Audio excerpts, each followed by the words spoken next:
Howdy, everybody. I'm Anthony, and this is still Jordan, even though he's clean shaven. And this is Fader's lesson 5 of our free online lessons. If you're returning, welcome back. And if this is your first time here, we're going to dive into the content, and some of it might not make sense if you're a beginner. But if you go back and watch through our other videos as well, it'll all make sense. And there will be questions after too, so feel free to stick around and ask some questions if you're unsure. So, here we are. all right. So today we are talking about hammer-ons and pull-offs. Hammer-ons and pull-offs are just little techniques you can use when playing the guitar to add like different sounds and some variety to your playing. And some songs, for lack of a better term, require it, and that's how they get certain effects out of their guitar. So the first one we'll talk about is hammer-ons. A hammer-on is exactly how it sounds. You're going to take a finger and hammer it on to a string. So just for a quick visual and sound example, I'm going to play an open string, and then I'm going to hammer on my first finger onto the 3rd fret of the low E here. So sounded a little funky there, but that's the idea. We're just taking that finger, hammering it on. So I'll do another one here. There, a little bit better. All right.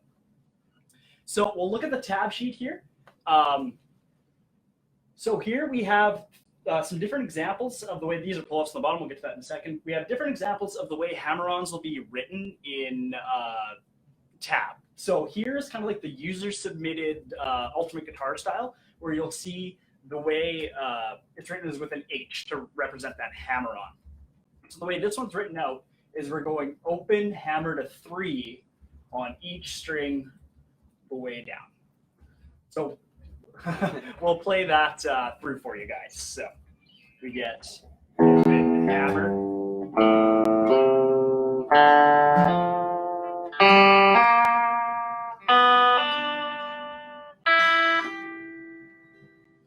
So we're only picking the string once. There isn't a second pick in there. We're just once and down.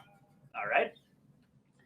Now, so that was the tab style where the user submitted. Now down here we have kind of the more the technical version. So in something like a pro tab or something like that, where you see there's a little kind of semicircle loop here to represent that hammer-on, and then we have the H's up top to do that or represent that as well. So same idea. Right here we have that E minor pentatonic scale, and instead of doing the 2 pick, we're hammering on our second note every time here. So I'm just going to try that one for you. So we get open 3, open 2, open 2, open 2, open 3, open 3.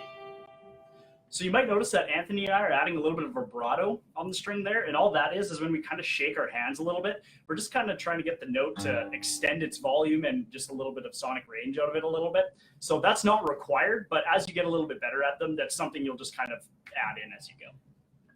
All right, so the opposite of a hammer-on is a pull-off. So instead of an open string or 2 strings like that, we're going to pull a string off. So the way you want to do that is you're kind of going to pull the string a little bit with your finger, not full down like that. You'll get a weird sound or you'll hit too many strings, but you just kind of want to like that. So you see, I didn't pluck the string at all. I'm just going to kind of mute these other ones for a second. And so now I'm going to hammer on, pull off. Hammer on, pull off. All right, so no picking involved, and we're getting that effect. So the way we have it written down here is, again, this is the more proper way, or the pro tab way, where you see we have these circles on the top now, these half circles, and some down here, and then we have the P up here to represent the pulling off. So this time we're going from the high E string right here, and we're working our way up. So these are the pull-offs. We're gonna 3. A little bit more volume out of that. 3, pull off. 3, pull off. Again, 2, 2,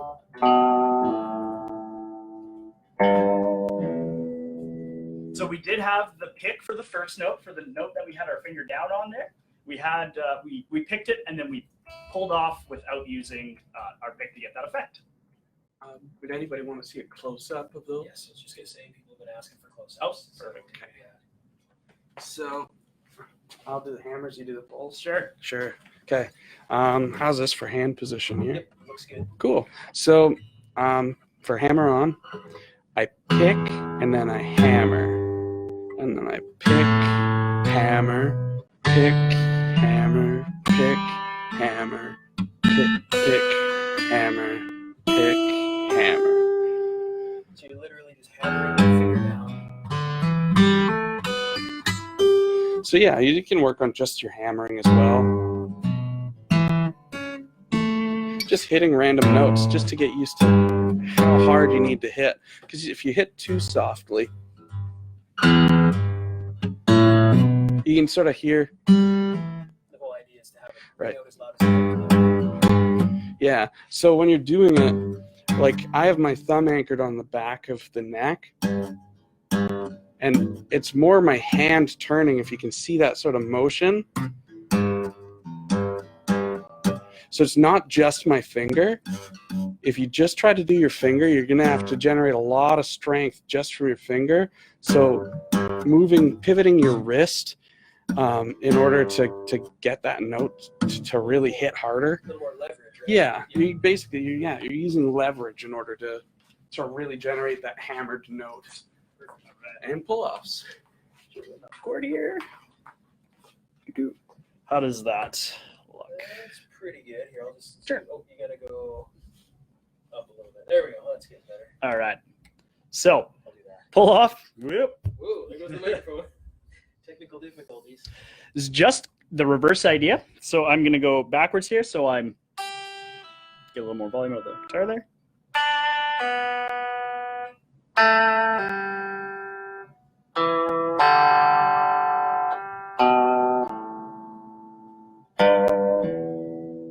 So same idea. I'm using that kind of pivot motion in my thumb there.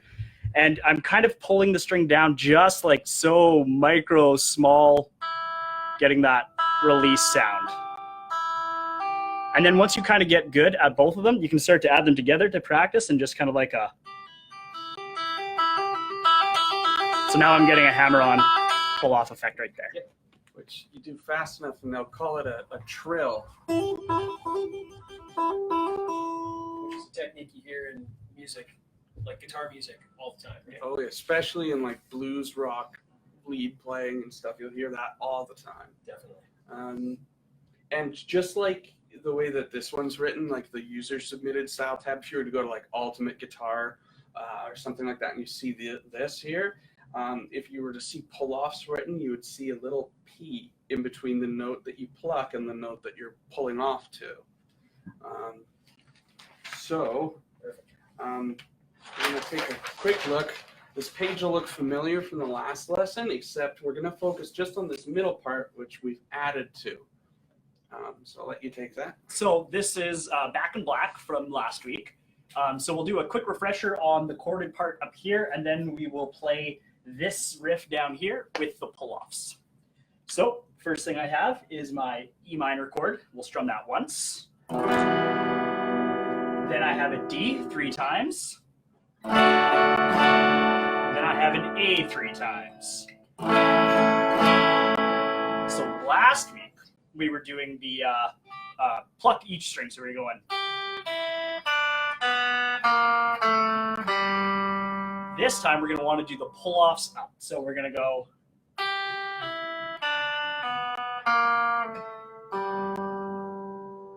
All right, so we'll do that one more time for you. E minor once. D 3 times. A 3 times. Riff.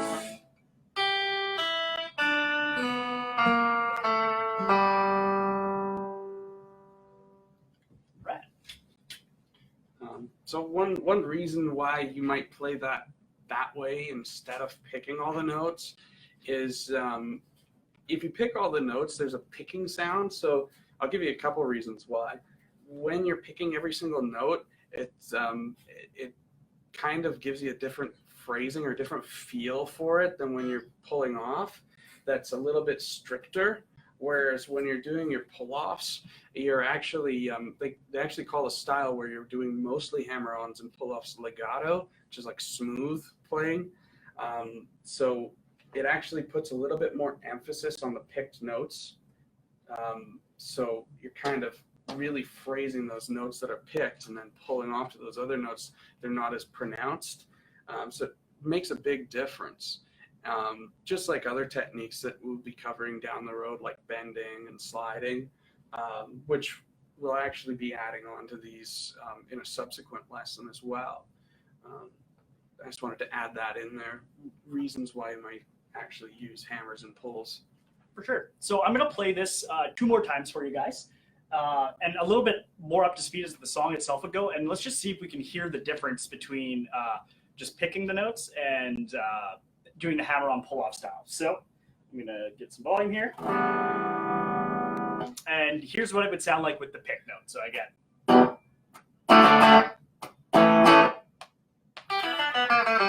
right. So you kind of hear that strict clicking kind of picking sound to it. Now here's with the hammer-ons pull-offs. Hopefully I don't mess up.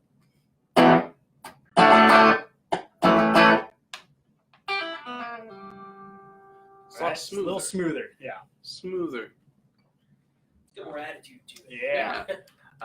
So that's all the content that we're covering as far as content for the lesson goes. So we're trying to slow things down a little bit and give you a little bit more time to really absorb stuff between lessons.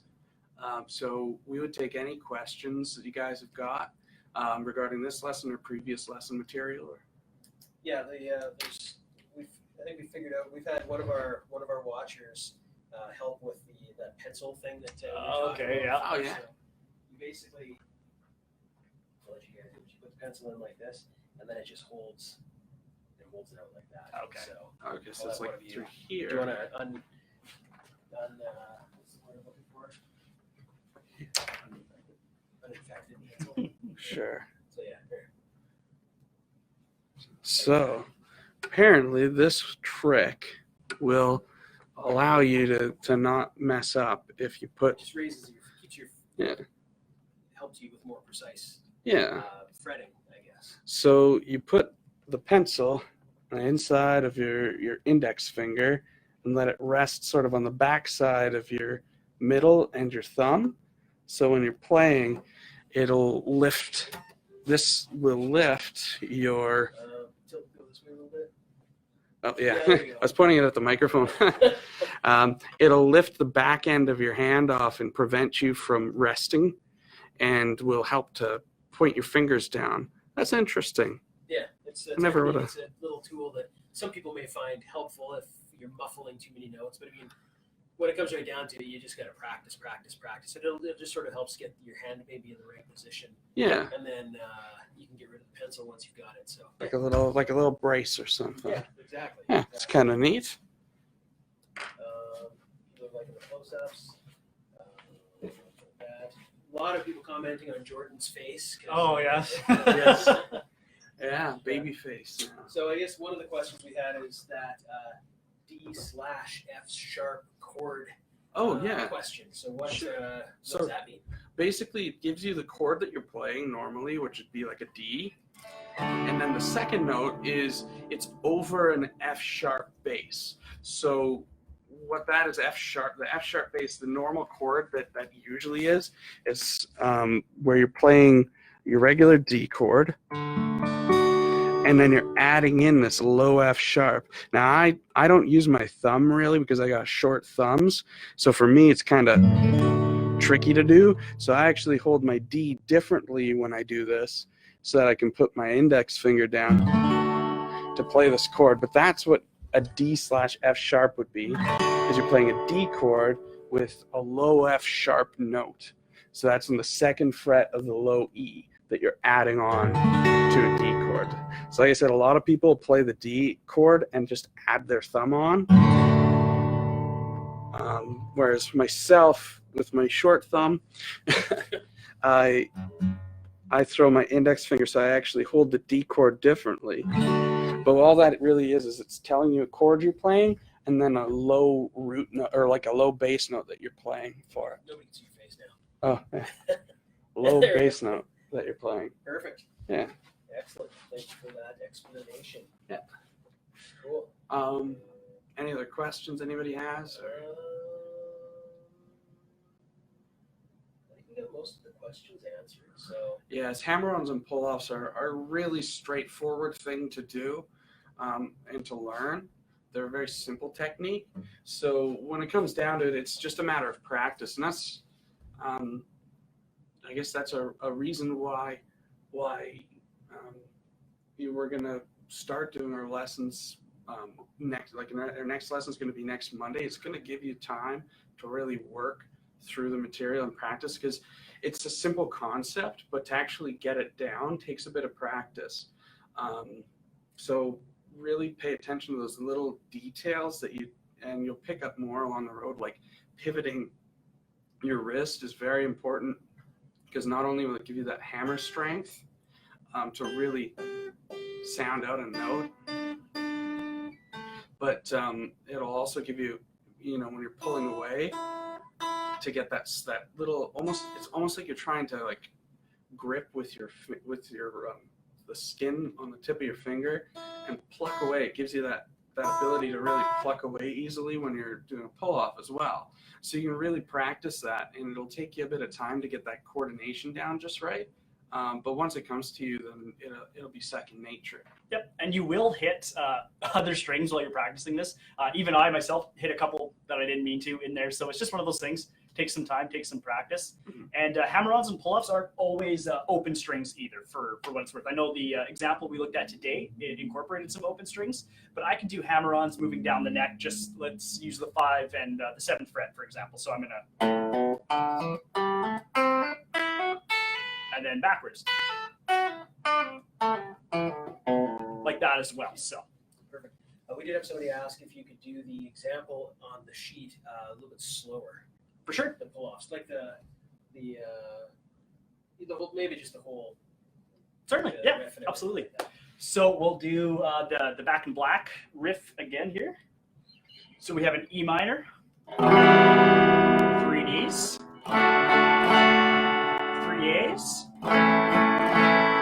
Now I'm going to do my riff up. So I'm going to pluck 3rd fret, high E. And then I'm going to do that pull off to open. Then I'm going to move up to the B string. Same idea. Pluck that 3rd fret, or B string 3rd fret. Pull it off. And then you see here, it's going to be 3, 2 pull off to open. So I'm going on the G, 3, 2, pulling off that note. Perfect. All right. Excellent. Right on. So yeah, that's just, I guess, I'll just thank everybody for sharing all their pictures and everything like that last week to get entered into the draw to win the guitar that Anthony's holding. That was super awesome of everybody. It's not too late. You can keep sharing pictures and everything like that. We love to see how people of all ages are picking up the guitar and spending this time to actually learn, which is really, really cool. So thanks again for everybody and participating in that. And like Anthony had mentioned, we're going to have our next lesson be next Monday. We're going to go to 1 lesson per week so that there's a little more time for everybody to practice and a little more time for the guys to put together even more content and that kind of stuff. And we're planning on probably going to be shooting some short videos that aren't going to be live, that we're just going to be sharing on social media and on our website and YouTube and stuff like that, with just sort of practice tips and other little videos that might be helpful for guitar and otherwise. And that stuff's going to be forthcoming over the next couple of weeks as well. And if you are on our social media anywhere, you will definitely see it, because we'll share the heck out of it, and hopefully everybody gets some value out of it. So yeah, that's Chris talking from behind the camera. So right on. We haven't learned telepathy yet. No. I just thought I would, instead of just sign languaging the information to Anthony or Jordan, I would just lean forward and do it myself. So yeah, so just to reiterate, as Chris said, if you haven't entered to win this yet, all you have to do to enter is to take a picture of yourself or learning this stuff, or a picture of your instrument you're learning on currently, and share that picture with Faders tagged in it, or you can choose to nominate somebody else who you think would be deserving of one of these Fender CD60 acoustics, and do the same thing, but tag us and whoever you want to nominate to win this. Awesome. Yeah. Cool. Well, I think yeah, we're getting a lot of thank yous and stuff like that. So I think we got all the questions answered. So Perfect. we'll call it a wrap. Great. Right on. Thank you guys for joining us. We'll see you next time. Take care.